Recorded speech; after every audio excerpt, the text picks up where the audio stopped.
So, update tayo dun sa Sority Cash Apps. Diba sabi ko, nanghiram ako ng 17.6. Tapos ang dumating lang sa Gcash ko, 3.9. 17, tapos mag-due ako ng 23. 17, 18, 19, 20, 21, 22, 23. 6 days. Sa 6 days na yan, ang babayaran ko, 6,531. Andito naman yan nakalagay.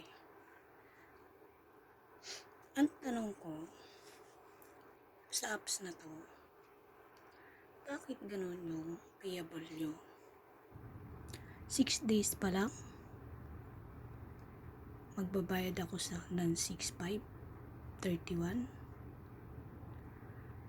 Di ba dapat 2 beses sa isang buwan? Depende sa hiniram mo kung magkano. Kunwari mo, ganyan, 3,500, 3,900. Sabihin na natin 23. Ang bilis na eh. Diba?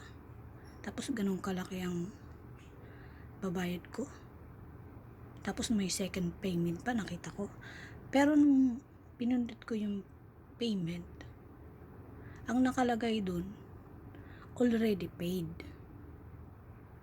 Sority Cash.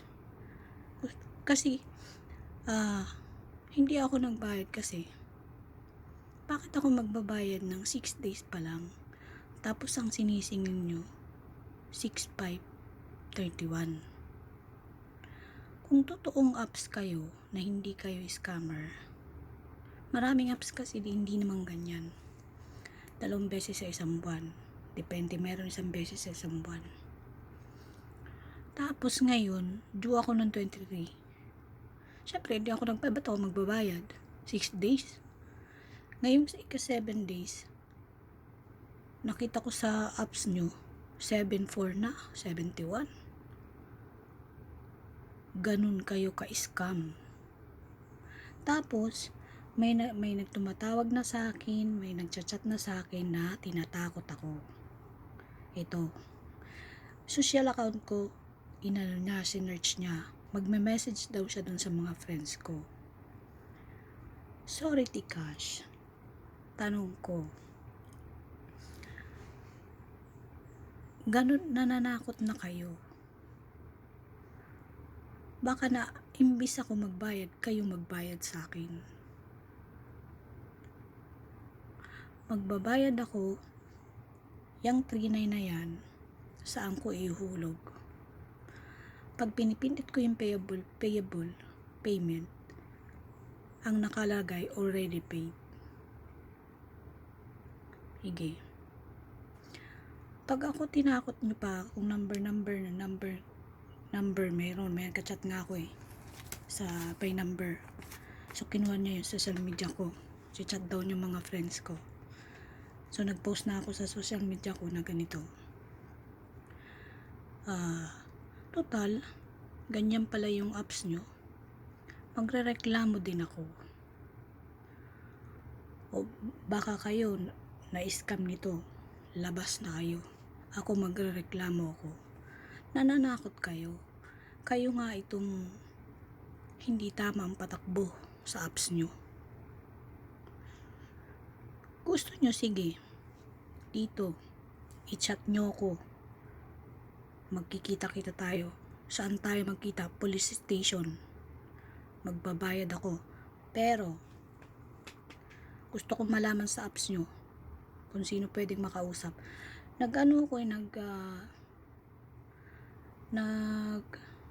Dyan sa nyo, health center ba yan?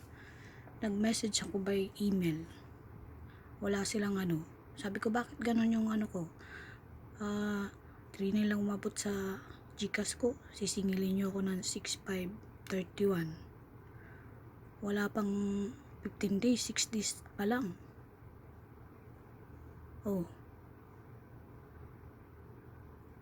Anong sagot nyo? Sige. Kasi nananakot na kayo eh. Hindi na tama. May mga number. Ito number na nag-chat sa akin. 0910-679-7863. Malamang hindi ito nakaregister.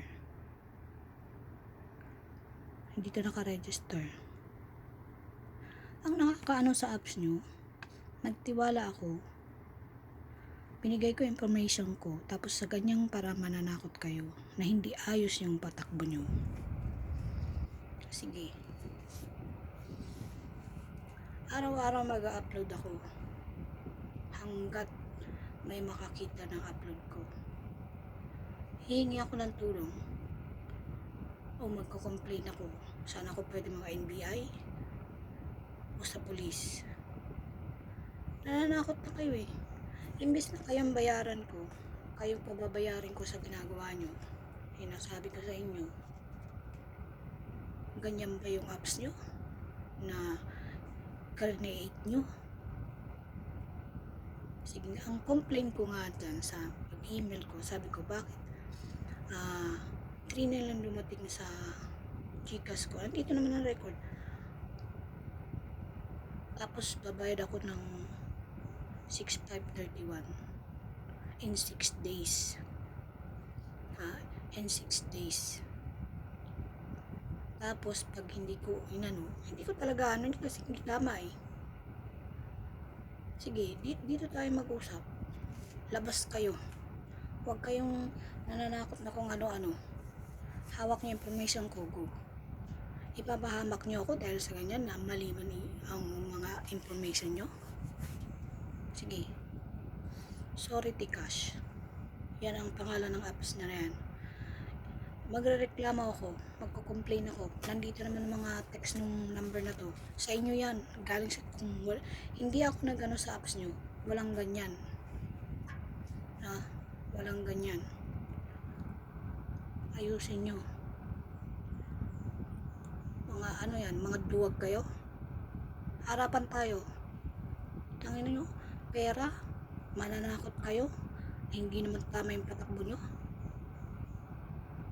Kagunto. Atas din lumalaban sa buhay. Kayo mang-i-scam. Dahil nyo pa yung Bombay. Sige, labas kayo. Andito naman ako. Hindi na YouTube ko. Complain kayo dyan. Magko-complain din ako. Kung gusto nyo magbayad ako, harapan tayo. Walang problema sa akin. Ibabalik ko yung hiniram ko sa inyo. Pero hindi ganyan yung 6 in 6 days. Nabasa ko yung nyo eh. Terms. O nyo. In a month. Monthly. 6 days lang eh. Diba? Yung privacy nyo. Binasa ko. 6 days gaganyan. Babayarin niyo ako ng 6,531 in 6 days. Tapos ngayon, tatakutin niyo ako, mag-text sa akin, mananakot. Pupunta sa social media ko, mag-chat daw sa mga friends ko. Go! Sige. Go kayo. Iko-complain ko kayo. Sige.